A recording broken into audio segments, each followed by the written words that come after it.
నా వయసు 25 సంవత్సరాలు. నేను బీపీ టాబ్లెట్ వాడుతున్నా. మరి ఈ టాబ్లెట్స్ వల్ల నా కిడ్నీలు ఎన్ని సంవత్సరాలకి డ్యామేజ్ అయితాయి అని ఈ సబ్‌స్క్రైబర్ డౌట్ అన్నమాట.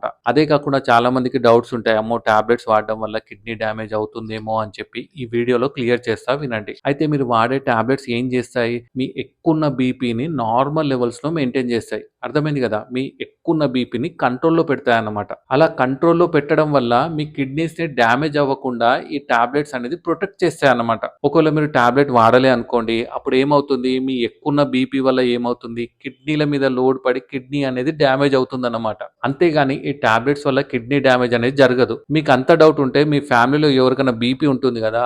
వాళ్ళని చూడండి. వాళ్ళేంటంటే సంవత్సరాల తరబడి బీపీ టాబ్లెట్స్ అనేది వాడుతుంటారు. కొందరేంటంటే సేమ్ టాబ్లెట్స్ వాడుతుంటారు. అయినా గూడా కిడ్నీకనేది ఎటువంటి డ్యామేజ్ జరగదు. ఎందుకంటే బీపీ మంచిగా కంట్రోల్‌లో ఉన్నప్పుడు మీకెటువంటి ప్రాబ్లమ్ అనేది ఉండదు. ఇదైతే నోట్ చేసుకోండి. బట్ కిడ్నీలు డ్యామేజ్ అయితాయని మీకై మీరు టాబ్లెట్ స్టాప్ చేస్తే మాత్రం నిజంగానే బీపీ పెరిగి కిడ్నీలనేది డ్యామేజ్ అయితాయి. అర్థమైంది గదా! మరి మీకు కూడా ఇలాంటి డౌట్స్ ఏమైనా ఉంటే కింద కామెంట్ చేయండి. Thank you.